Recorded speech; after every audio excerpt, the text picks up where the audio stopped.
Bienvenue, madame, messieurs, encore une fois, bienvenue dans votre grand rendez-vous, le rendez-vous du soir qui s'ouvre aujourd'hui avec des thématiques, des grands sujets d'actualité. Encore une fois, nous vous souhaitons à tous et à toutes bon début de week-end. C'est comme nous l'avons dit aujourd'hui. Les grands rendez-vous, encore le rendez-vous du soir, s'ouvre avec un invité très spécial puisqu'il s'agit de sa première participation, laissez-moi comme ça. Il s'agit bel et bien de notre invité aujourd'hui, la thématique les enjeux politiques de l'ère qui gangrène et qui dérange la société. On en parle aujourd'hui avec un cadre du parti Piste pour l'émergence. Si vous le savez, c'est un parti à l'opposant Seth Kikouni avec qui nous allons plutôt échanger le multiples questions de l'actualité, mais notamment leur position quant à la signature de l'accord de Doha, les propositions concernant des dialogues et le pacte social proposé par le CC5O. Je m'en vais saluer Marcel Kadimba. Bonsoir. Bonsoir, monsieur le journaliste. Très heureux de vous avoir sur notre plateau. Et quelles sont vos impressions? Oui, c'est un beau cadre. Je pense que c'est vraiment un travail titanesque et je pense que le résultat va accompagner. Merci beaucoup. Et déjà d'entrée de jeu, j'aimerais savoir la santé de votre parti politique et de votre président national. Notre parti se porte bien et le président national, M. Seth Kikouni, se porte aussi bien. Et je pense que les activités qu'on mène actuellement, ce sont celles qui ont trait à la mobilisation générale, à la sensibilisation et à l'éducation.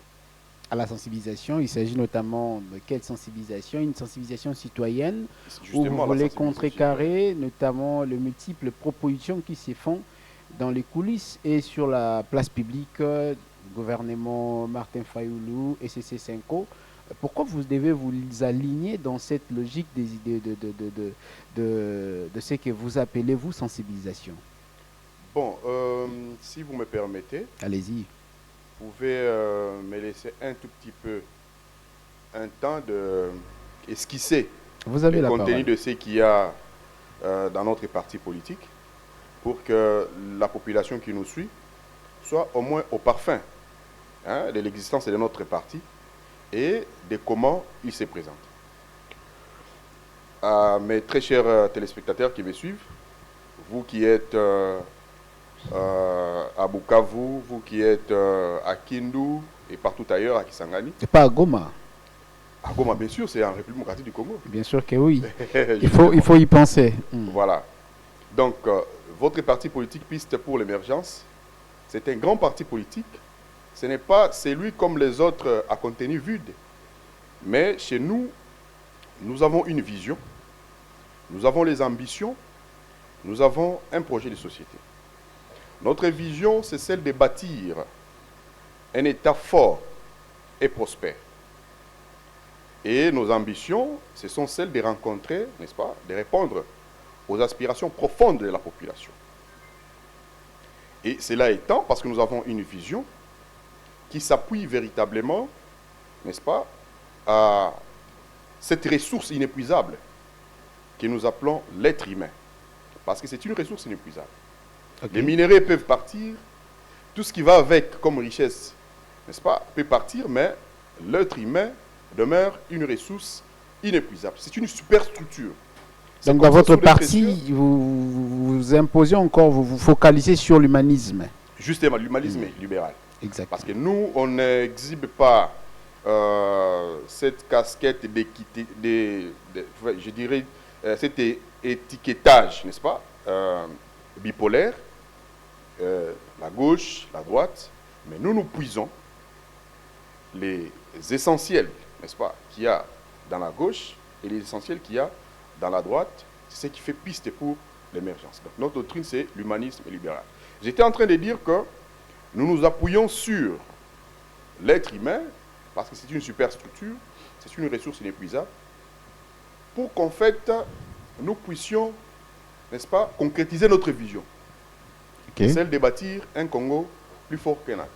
Et c'est en cette stature que nous avons pondu un projet de société. Un projet de société très ambitieux. C'est quoi déjà l'intitulé de votre projet de société? Nouvelle donne. Nouvelle donne. Vous êtes pressé. Nouvelle donne. Un projet de société très ambitieux et qui s'étend à 405 projets. Sous-projet. 405 sous-projets. Exactement. Bon, je peux dire ça projet, Oui. parce que chaque projet est formel et avec des indicateurs vérifiables. Et il n'y a pas des axes Et prioritaires. justement, vous êtes tout simplement pressé. Non, je veux que les téléspectateurs comprennent mieux votre... 405 projets, n'est-ce pas, s'articulent autour de 4 axes. L'axe politique, qui prend en charge tous les projets ayant trait en ces domaines-là. Et tous ces projets, n'est-ce pas, concourent vers un seul but. Le but, c'est quoi? C'est l'organisation de la société congolaise pour satisfaire les besoins de base ressentis par le peuple. Nous avons l'axe économique qui prend en charge tous les projets ayant trait, n'est-ce pas, à l'économie, pour converger vers un seul but. C'est quoi le but? C'est de faire de la République démocratique du Congo une puissance économique à travers les mondes. Et pourquoi pas demain, nous parlerons de la République démocratique du Congo faisant partie de BRICS. Vous voyez, c'est lui qui a révolutionné l'économie au Brésil. Est-ce possible? C'est un paysan. C'est possible, bien sûr, parce que nous, je vous avais dit, nous avons ce que moi je peux appeler un cahier des charges pour la République démocratique du Congo. Pour amener le pays au XXIe siècle. Une vision bien articulée. Contrairement aux autres qui se retrouvent à brûle pour point au sommet de l'État avec un contenu vide. Ils ne savent pas par où commencer et quels sont les projets implémentés. J'étais en train de parler de l'axe économique. J'en viens avec l'axe social. Allez-y rapidement, fermez cette parenthèse parce que nous avons d'autres questions. Qui vont donner des réponses aux logements sociaux des Congolais, à la santé des Congolais, à l'éducation congolaise et tout ce qui va avec. Et donc, c'est pourquoi vous avez vu notre président, n'est-ce pas, qui s'est tenu debout. Hein, en ce qui concerne cette histoire-là, des mineurs, vous voyez, c'est peut-être, on n'a pas le temps d'entrer en profondeur, et vous savez de quoi je parle. Et le dernier axe, c'est l'axe relations internationales, où tout élément d'externalité est véritablement pris en charge et très au sérieux. Parce qu'aujourd'hui, nous avons compris que la diplomatie, elle est morte en République démocratique. Parce que quand on parle de la diplomatie, nous parlons des relations internationales. Marcel Kadimba, vous avez bien exposé votre projet de société étant un parti politique. La télé, c'est le temps. Exactement. Non seulement la télé, c'est le temps, mais vous devriez répondre à notre première question. D'entrée de jeu, vous avez dit, vous vous alignez aujourd'hui dans la logique des sensibilisations et des campagnes. Et nous voudrions savoir donc quoi est-ce que vous vous menez et qu'est-ce qui motive votre sensibilisation et votre campagne. Est-ce que la situation politique actuelle ou est-ce que ce sont des discussions qui doivent prendre corps par rapport aux enjeux politiques de l'ère et à la situation sécuritaire? Justement, nous sommes en train de sensibiliser la population, surtout les jeunes, en leur disant que vous ne devez pas rester amorphe. Vous ne devez pas épouser les discours distillés par les gens au pouvoir, allant dans le sens de vous endormir avec des démagogies qui ne peuvent rien apporter comme solution en République démocratique du Congo. C'est comme ça que nous leur disons. Retrouvons-nous autour des leaders qui nous représentent valablement, à l'occurrence le président national Seth Kikouli, parce qu'ici nous avons ce que nous appelons l'éducation nationale, qui implémente, n'est-ce pas, une instruction spécialisée dans la vie des citoyennetés. C'est-à-dire, nous leur disons, nous sommes dans une situation où l'État congolais est en décomposition morale. Nous sommes dans une situation où l'État congolais, n'est-ce pas, est dans une situation que je dirais éclopée. L'État a failli. Nous sommes dans une désarticulation de l'État. Et qu'est-ce que nous devons faire en tant que jeunes? C'est de se tenir debout et de manifester objectivement, de réagir. En quoi faisant? N'est-ce pas, en participant activement dans tout ce qui est contenu politique que nous nous proposons, c'est-à-dire l'engagement, Deuxièmement, c'est d'appuyer, comme vous venez de dire, dans le cadre des discussions, des hostilités qu'il y a, d'appuyer les dialogues, n'est-ce pas, nous proposés par ECC 5. Pourquoi d'appuyer ces dialogues nous proposés par ECC 5? Parce que leur cahier de charges met en exergue la refondation de l'État, de l'autorité de l'État. Met en exergue la restauration de la paix. Vous accompagnez l'idée de Martin Fayulu. La concorde nationale. C'est dans cette optique que nous disons, au lieu de distiller des discours dithyrambiques allant dans le sens de faire de Tshisekedi comme le roi Manitou, nous devons nous adonner, n'est-ce pas, à mettre notre intelligence en place, en musique, pour accompagner ces cahiers de charges de la SECO, afin que les filles et fils de la République démocratique du Congo se trouvent autour d'une table, vous voyez, et trouver des solutions qui nous guettent. Pourquoi il faut trouver des solutions? Parce que nous avons d'abord remarqué que les problèmes en République démocratique du Congo actuellement, c'est M. Félix Tshisekedi. M. Félix Tshisekedi lui-même, c'est le problème. Pourquoi? Parce qu'il n'a pas été préparé pour gérer la République. Mais si Félix Tshisekedi demeure le problème, pourquoi devriez-vous dialoguer autour de Tshisekedi même qui est le problème? On ne dialogue pas autour de Tshisekedi lui-même. Pour preuve, on n'a pas pris part. Vous demandez ce dialogue à Tshisekedi. On n'a pas répondu favorablement à l'appel de son conseiller spécial. Parce que nous disons. Ce n'est pas seulement vous, Martin Fayulu et les autres n'ont pas répondu. Fayulu est en train de danser la musique du pouvoir. En tout cas, dans ces cas d'espèce, que vous alignez aussi dans cet ordre d'idées. On ne danse pas la même musique que Fayulu. Nous sommes du côté du peuple et sont du côté de la mangeoire, du côté, n'est-ce pas, où ils se partagent de butin comme des bandits. Nous sommes du côté citoyen. C'est comme ça que nous disons. Au regard des enjeux de l'heure, au regard de cette situation qui nous guette, où l'État n'existe quasiment plus, nous devons agir. En quoi faisant? Dans le contexte actuel, nous n'allons pas prendre des armes comme les autres. Nous allons agir pacifiquement et en participant activement sous l'arbre à palabre. Et sous les auspices, bien sûr, nous proposés par nos pères spirituels. Vous venez là d'évoquer un point très important. Nous avons un cahier de charges à mettre en branle, bien sûr. Bien sûr que oui, ça c'est votre proposition et vos idées. Vous venez ici de mettre en exergue une idée selon laquelle qu'il y a maintenant, apparemment le violon ne semble pas s'accorder entre vous et Martin Fayulu. Autrefois, plus d'un, c'est que déjà il y avait une très parfaite relation entre votre président du parti et Martin Fayulu. Aujourd'hui, c'est lui qui est aussi dans la même ordre d'idées, celle de pouvoir demander à la SENCO de vous organiser, de vous unir autour d'une table. Mais quand vous dites que Martin Fayulu est selon ce que je peux insinuer, vous qualifiez Martin Fayulu de quelqu'un déjà étant un capitaliste qui cherche le pouvoir ou le butin. C'est un mercantiliste. Qui cherche le butin, laissez-moi finir. Justement. Qui cherche le butin au pouvoir. Est-ce qu'aujourd'hui, vous pouvez vous dire que dans ce que vous sortez dans votre allocution, il y a une bonne relation entre Seth Kikuni et Martin Fayulu? Et s'il n'y en a pas, pourquoi ça doit arriver que maintenant? Voilà, merci beaucoup. Je pense que je pouvais éviter de citer les noms, les individus, mais comme c'est la question... Non, vous parlez des acteurs et de l'action. Comme c'est la question, déjà les relations politiques entre Martin Fayulu... C'est l'opposant, hein? Votre opposant, c'est un opposant. M. Martin Fayulu et le président Kikuni, c'est une vieille histoire. Pour votre gouvernement... Mais attends que deux opposants. C'est une vieille histoire. Pour votre gouvernement, en politique, les alliances se font et se défont. Ils ont des bonnes relations des alliés. En tant que citoyens congolais. Il n'y a pas de conflit entre eux. Mais ils étaient des alliés, comme vous l'insinuez. Bien sûr. Ils étaient des alliés, c'est pourquoi je vous dis que c'est une vieille histoire. Pourquoi?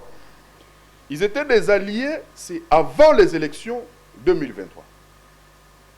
Ils étaient des alliés, peut-être, je dirais, en prélude des élections. Mais après une réflexion approfondie au niveau du parti, nous avions décidé, après avoir présenté notre candidature, n'est-ce pas, à la présidentielle, nous avions décidé dans notre bureau politique que nous puissions, n'est-ce pas, converger nos forces, converger nos énergies avec le candidat Moïse Katumbi. Donc, parler de Fayoulou maintenant, encore et maintenant, c'est une vieille histoire. Ils ont de très bonnes relations. Et moi, personnellement, j'ai de très bonnes relations avec le professeur Devos Kitoko, qui a été mon professeur. Nous avons de très bonnes relations avec les amis qui sont à l'ECD. Mais Seth Kikouni a de très bonnes relations avec M. Fayoulou, des relations personnelles. Mais est-ce qu'en tant que deux opposants, vous militez le même combat pour le même bien? Vous voyez, je vous ai dit tantôt ici, notre vision en tant que piste, c'est de bâtir un Congo fort et prospère. Ce n'est pas de se partager les bitins comme des petits bandits. Nos ambitions, je vous ai dit ici que c'est celle de rencontrer valablement, de manière manifeste, les aspirations profondes de la population. Quelles sont les aspirations profondes de la population? C'est la démocratie, c'est la justice sociale, c'est le logement social. Vous voyez, c'est l'économie. Vous voyez, nous, notre vision, c'est de faire la République démocratique du Congo, pas comme les autres qui disaient faire de l'Allemagne d'Afrique. Nous, notre vision, c'est de faire de la République démocratique du Congo la véritable gâchette d'Afrique, la véritable locomotive d'Afrique. Mais faire entrer la RDC au XXIe siècle et en faire l'Allemagne d'Afrique n'est pas différent. Justement. Ça, ce sont des mots populistes, des mots de rêverie. Pourquoi vous pouvez rêver un État qui n'est pas le vôtre? Faites de votre État, rencontrez votre vision. Quand on n'a pas de vision, on épouse les visions des autres. Mais nous, en tant que piste, nous n'allons pas dire que nous allons faire de la République démocratique du Congo, Brésil d'Afrique. Parce qu'en 1960, nous étions au même pied d'égalité que le Canada. Nous étions au même pied d'égalité que la Corée du Sud. Revenons à la thématique du jour. Nous occupions une place de choix plus que l'Afrique du Sud. Ça, c'était en 1960. Nous pensons que vous voulez faire de la RDC une référence en matière de... Merci beaucoup. Nous allons maintenant entrer, chers téléspectateurs, dans le vif du sujet ou de notre émission aujourd'hui, bien que nous n'avons pas assez de temps. Vous devriez vraiment être assez concis par vos réponses. C'est ce que nous vous demandons simplement, parce qu'apparemment vous vantez beaucoup votre président. Parce qu'il y a de la matière. Parti politique. Piste, c'est une machine à broyer. Piste, c'est un moulin à parole. Piste, c'est un incubateur, n'est-ce pas, des jeunes. Vous voyez, des jeunes politiques. Merci beaucoup, Marcel Kadimba. La première de questions est sur l'actualité. Vous suivez de près, comme tout citoyen lambda, l'actualité est entrée à la situation sécuritaire dans la partie est du pays, l'occupation de provinces entre le MAD, M23 et AFC. Mais nous voudrions savoir quelle est la position de votre parti politique sur l'accord de Washington qui, bien sûr, entre la RDC et le Rwanda. Merci beaucoup. Je pense que, vu que le temps nous presse, et j'ai toujours... Il n'y a pas question de temps. Aider les téléspectateurs avec des réponses concises qu'ils peuvent capter et puis garder dans leur mémoire. Justement. La position du parti. Je peux émettre mon avis avec trois observations sur l'accord de Washington. Déjà, dans notre dernier communiqué, nous avons épinglé cette situation. On n'a pas adoubé en tant que piste, mais nous avons tout simplement pris acte en tant qu'opposition. Toute l'opposition sérieuse actuellement, toute l'opposition sérieuse a pris acte il y en a deux. De l'accord de Washington. Ou trois. Non, il n'y a pas deux ou trois. Nous avons les Sesanga, nous avons Ensemble, nous, le Franck Diongo, toutes les positions sérieuses. Ils sont nombreux. Le FCC, toutes les positions sérieuses. Alors, j'étais disant que nous avions pris acte. Alors, j'ai trois observations là-dessus. La première observation, c'est celle que je vous dis sans vergogne que l'accord de Washington, c'est une question qui pue l'hypocrisie. Ce n'est pas un pas vers la paix. Qui pue l'hypocrisie. Laissez-moi aller mollo. Parce que vous m'avez dit, je dois être précis et concis. Il y a trois observations.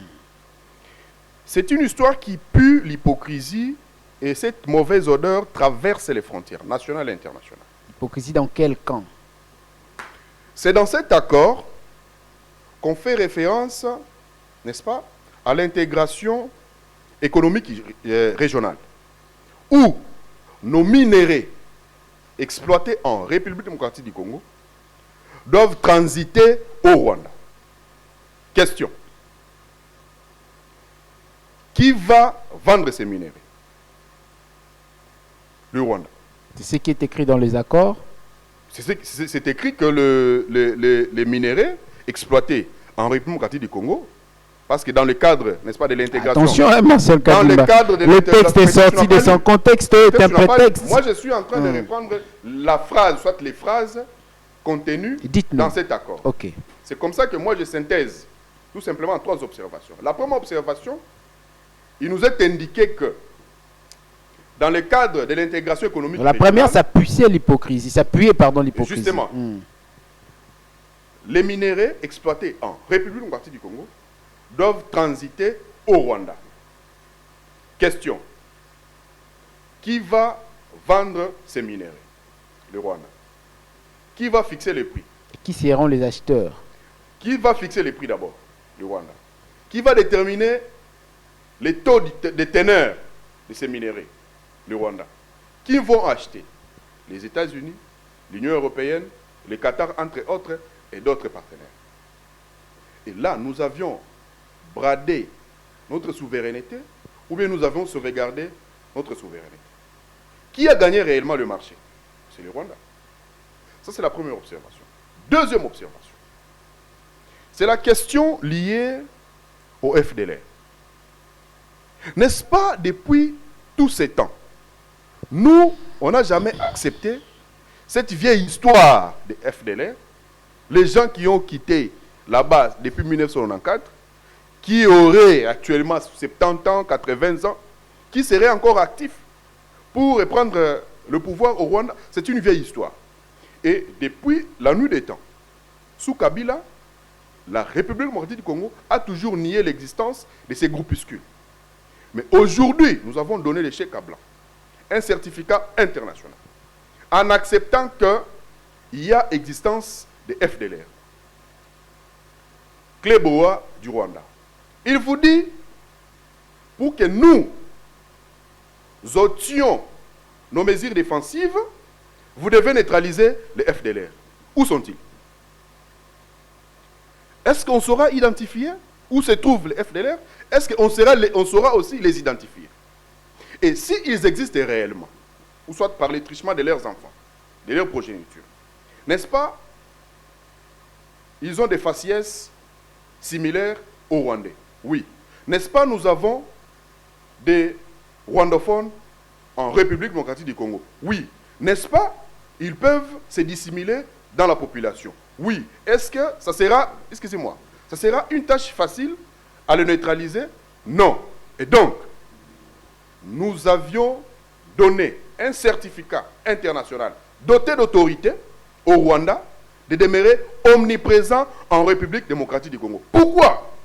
Parce que le Rwanda aura désormais un justificatif valable.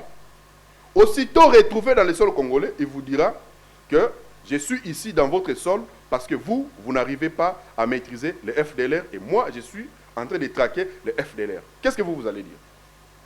Parce que c'est au niveau international que nous avons signé. Et pas plus tard qu'avant-hier, au Rwanda, ils ont entériné, ils ont ratifié cet accord. Troisième observation. Rapidement. Je peins maintenant un tableau un peu schématique pour faire comprendre la population. C'est-à-dire qu'en prélude de la signature... Ne soyez pas si décoratif. Justement, en prélude de la signature de cet accord, je suis bref. C'est le Rwanda qui a dicté le texte. Les États-Unis ont pris acte, ils ont encaissé. Kinshasa est venu signer. Qui paye les prix?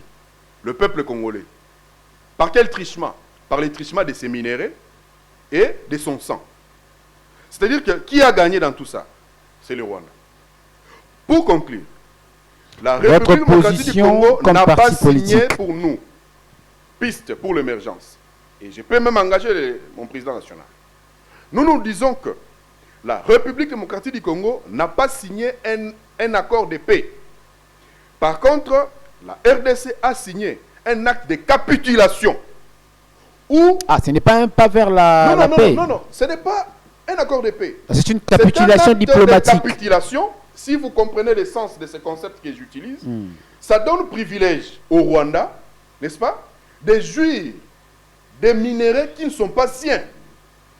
Et du coup, par quel trichement? Par le trichement d'une population et d'une diplomatie que j'appelle la diplomatie casino.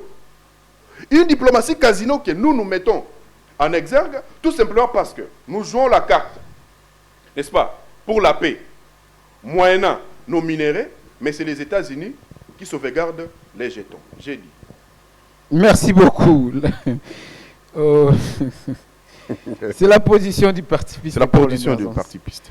Donc l'accord de Washington est un acte de capitulation qui donne chèque à blanc au Rwanda pour jouir des minéraux qui ne sont pas siens et par les trichements d'une diplomatie casino. Nous avons misé sur la paix illusoire, une paix illusoire, par les moyens de nos minéraux, où ce sont les États-Unis qui ont sauvegardé les jetons.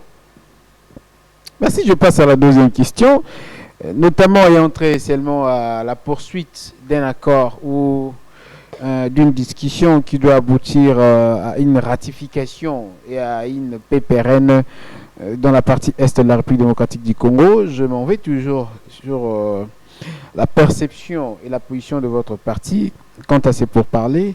Les pourparlers des Doha sont présentés comme une solution régionale, un peu comme ça. Mais pensez-vous que ces négociations sont transparentes et inclusives? Nous sommes observateurs silencieux. Mais moi, je cesse d'être observateur silencieux pour vous dire tout de suite et maintenant, à visage découvert, que... Vous sortez du silence de l'observation. Justement, moi-même, ça n'engage que moi. Ça n'engage pas mon parti. Vous sortez du silence de l'observation. Justement. Parlez maintenant à l'opposition est dans la posture d'observateur silencieux. Mais moi, j'essaie un peu de sortir dans un carcan. Vous voyez? Pour exprimer un peu ma réflexion tout haut. La question des Doha, c'est encore une nébuleuse. Une nébuleuse, pourquoi?